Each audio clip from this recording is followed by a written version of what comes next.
Hello everyone, welcome to my channel. दोस्तों, मेरे channel में आप सभी का स्वागत है और जो न्यू सब्सक्राइबर हैं उनका हार्दिक अभिनंदन है। दोस्तों, कैसे हैं आप सब? हम लोग अच्छे हैं। मौसम बहुत ज़्यादा फ्लक्चुएट हो रहा है और इस फ्लक्चुएशन में ना हम लोग समझ नहीं पा रहे हैं कि हम लोग को ठंड लग रही है कि हम लोग को गर्मी लग रही है। ऐसा लग रहा है जैसे कफ काफ़ी ज़्यादा जकड़ रहा है और धूप में बैठो तो बहुत तेज़ गर्मी लगने लग जाती है। तो मौसम तो हमेशा बदलता ही रहता है और इस बदलते मौसम में सहजन बहुत ज़्यादा खानी चाहिए।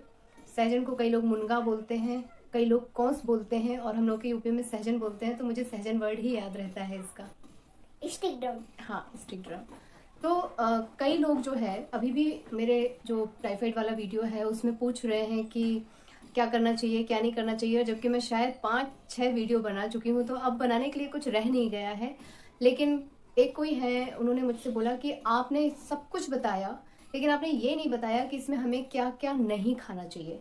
तो मैं इसलिए नहीं बता पाती हूँ क्योंकि मेरे जो डॉक्टर थे उन्होंने क्या क्या खाना है सिर्फ ये बताया था, बाकी सब कुछ नहीं खाना है। गिनती की कुछ चीज़ें हैं, दाल रोटी दलिया दूध खजूर, फ्रूट्स भी उनने मना करके रखे थे, हर तरह की वेजिटेबल भी मना करके रखी है, सिर्फ लौकी करेला मेथी परवल ये ही अलाउ किए हुए थे। तो अब मुश्किल तो ये है ना कि गिनती की चीज़ें खानी है, बाकी की तो सारी चीज़ें नहीं खानी है।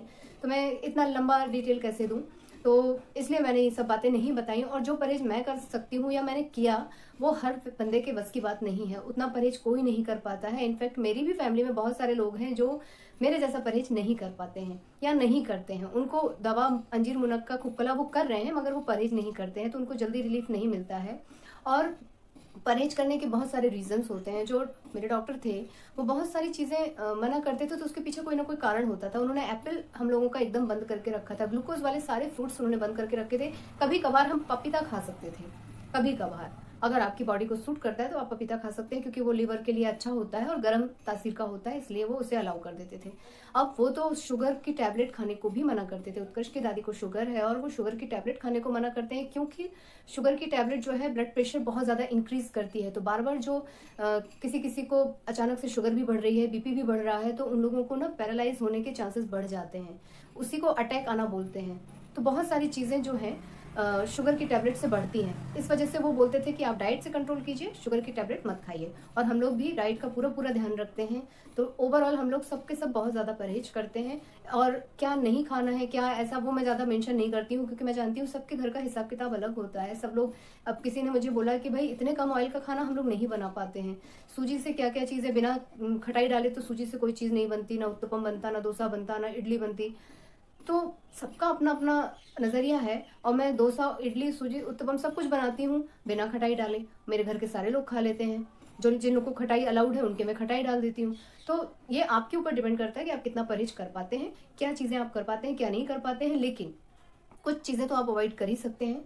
ऑयली फूड आप अवॉइड कर सकते हैं क्योंकि वो आपके लिवर को नुकसान पहुंचाता है।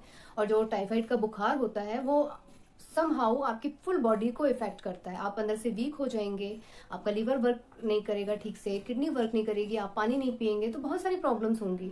तो वो डिपेंड करता है कि आप अपने लिए कितने हेल्थ कॉन्शियस हैं। तो जिस जिससे हो सकता है परहेज आप करिए, जिस जिससे नहीं हो सकता है एंटीबायोटिक खाइए।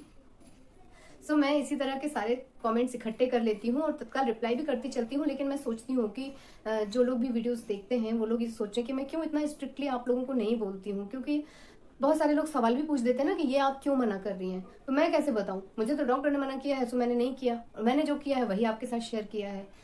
कुछ सवाल हम अपने डॉक्टर से कर सकते थे लेकिन फिर भी वो थोड़ा डांट देते थे तो उस पूछने में बहुत डर लगता था। लेकिन चूंकि शुगर है बीपी है इन सब चीज़ों के बारे में हम लोग बहुत ज़्यादा कॉन्शियस रहते थे। और मुझे भी बीच में ऐसी प्रॉब्लम हो गई थी ना कि अचानक से मुझे बहुत घबराहट होने लगती थी, मुझे मेरी हार्ट बीट सुनाई देती थी, बहुत ज़्यादा परेशानी हो रही थी। तो उन्होंने कहा सम हाउ तुम्हें कहीं ना कोई प्रॉब्लम हो रही है किसी मेडिसिन से। तो मैं कोई ऐसी मेडिसिन नहीं खा रही थी, एक मल्टीविटामिन खा रही थी, वो मुझे बंद करनी पड़ी। अब आप सोचो एक मल्टीविटामिन भी आपके स्वास्थ्य पे असर डाल सकती है। तो हमेशा जागरूक रहना चाहिए कि हम क्या चीज़ खा रहे हैं, और अगर हमें कोई प्रॉब्लम शुरू हुई है या हो रही है तो हम क्या चीज़ अपने रूटीन में ऐसा किए हैं जिसकी वजह से ये प्रॉब्लम हो रही है। और अभी मेरी वो प्रॉब्लम सॉल्व हो गई है तो सब कुछ ठीक ठाक चल रहा है। सो नॉइज़ पोल्यूशन के कारण मैं भूल जाती हूँ कि मैं क्या बोल रही थी और बहुत डिस्टर्बेंस होता है। मुझे यही सारी बातें आप लोगों के साथ आज के ब्लॉग में शेयर करनी थी क्योंकि ऑलमोस्ट 4-5 कमेंट तो आ ही जाते हैं मेरे टाइफाइड के किसी न किसी वीडियो पे। कुछ ना कुछ कन्फ्यूज़न तो होता ही है। और बहुत एक कोई थे जिन्होंने मुझसे कहा था कि प्लीज़ मुझसे फ़ोन करके बात कर लीजिए, मुझे बहुत ज़्यादा प्रॉब्लम है, और मैं उन्हें फ़ोन नहीं कर पाई। तो उसका रीज़न यही है कि भाई देखिए, आपने पहले कमेंट में मुझे बता दिया कि आप अपना खान पान नहीं बदल सकते, तो मेरे फ़ोन करने का वहाँ पे कोई बनता ही नहीं है। मैं तो आपको वही कहूँगी जो मैंने किया है, परहेज वगैरह जो मैंने खाया है। पर आपने कहा कि आपके घर में वो सब हो ही नहीं सकता है, ना कोई करने वाला है, ना आपके पास ऐसी फैसिलिटी है, तो फिर बेहतर है कि आप अपने आसपास के डॉक्टर को दिखा लीजिए। तो ये तो बहुत सारी बातें हो गई टाइफाइड के बारे में। फिर से अब हम लोग अपना अपना रूटीन बता देते हैं। तो उत्कर्ष के एग्जाम की डेट आ गई है और उत्कर्ष को स्ट्रिक्टली मैं अब पढ़ा रही हूँ। अभी तक तो मैं खेल खेल में पढ़ा रही थी, लेकिन अब स्ट्रिक्टली पढ़ाना बहुत ज़रूरी है, क्योंकि ये फाइनल एग्जाम्स हैं और अब आगे की क्लास में जाएंगे तो और थोड़ी आगे की पढ़ाई होगी, तो पहले से बेस अच्छा मजबूत रहेगा तभी तो। और इनकी एक प्रॉब्लम हो रही है कि जिस चीज़ की मैंने प्रैक्टिस अगर छुड़वा दी या मैं नहीं करा पाई तो वो पार्ट सपाट हो जाता है, भूल जाते हैं। वो कहावत है ना, आगे पार्ट पीछे सपाट, तो इनका पीछे सब सपाट हो रहा है। मैंने आज टाइप्स ऑफ प्लांट पढ़ा है। क्या पढ़ा है मैम ने? Big and strong plants are called tree. तो ये तो ट्री के बारे में हो गया ना। आपने कहा मैंने टाइप्स ऑफ प्लांट पढ़ा है, कौन कौन से टाइप के प्लांट्स होते हैं या ट्री होते हैं वो बताओ। शर्ट में 2 रोज कॉटन प्लांट। ओके। और हर्ब्स में ग्रास मिंट। हाँ, पौधे ओके। आगे बस 2। Climber, money plant, grapes plant, peas plant. Okay. वो क्लाइंब करती हैं। हाँ, वो हाँ। अपने से नहीं चढ़ सकती, आपको चढ़ाना पड़ता है। हाँ, उनको सपोर्ट देना पड़ता है तो वो फिर चढ़ जाते हैं। और कीपर में पंपकिन आता है और वाटरमेलन आता है। कीपर है कि क्रीपर है? क्रीपर है। और कुछ ऐसा भी बताया था ना, प्लांट्स में क्या क्या देते हैं। हाँ, है ना? वुड, फ्रूट्स, वेजिटेबल और होम, चिड़िया का जो घर होता है। अरे हम लोग का भी बेटा, हम लोग के भी घर में भी वुड से बनती है ना, खिड़की दरवाजे, बहुत सारी चीजें होती है। वुड भी ट्री से ही मिलता है। कॉटन, हाँ, और कॉफी Yes. और टी की वो जो कुछ पत्तियां होती हैं। टी ठीक है, सब कुछ काम आता है। लीव्स शेड देते हैं, छाया देते हैं हमें। अब तो गर्मी आ रही है, पेड़ की छाया कितनी इंपॉर्टेंट होती है ना, तो ट्री हमारे लिए बहुत जरूरी है। और फ्रूट्स एंड वेजिटेबल। सो मुझे लगता है कि आज का ब्लॉग भी थोड़ा लेक्चर की वजह से लंबा होने वाला है, इसलिए इसे छोटा करते हैं और मैं यहीं पर आप लोगों से विदा लेती हूँ। और मुझे उम्मीद है कि आप लोग सेटिस्फाइड होंगे। मैं आप लोगों को हमेशा रिप्लाई कर देती हूँ, देर से सही। अगर देर हो जाती है तो मैं सॉरी भी लिखती हूँ कि मुझे रिप्लाई करने में लेट हो गया। कभी कभी क्या होता है, मुझे दिखता नहीं है कि आपने कुछ क्वेश्चन पूछा, बहुत 2-4 दिन बीत जाते हैं, तब पता चलता है कि ओ इस पर किसी ने कुछ पूछा था, तो उसे तुरंत रिप्लाई करो। मेल वगैरह तो अभी नहीं आ रहे हैं, इसलिए कोई प्रॉब्लम नहीं। और इंस्टाग्राम पे भी लोग पूछते हैं तो वहाँ तो तुरंत मैं रिप्लाई कर देती हूँ।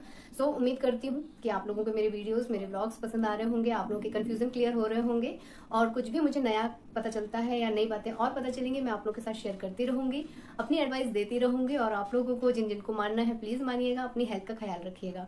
हम लोग हेल्दी हैं तो सब कुछ ठीक है, और हम लोग अगर कहीं से भी थोड़े बहुत भी अपसेट हुए तो सब कुछ वहीं का वहीं रुक जाता है।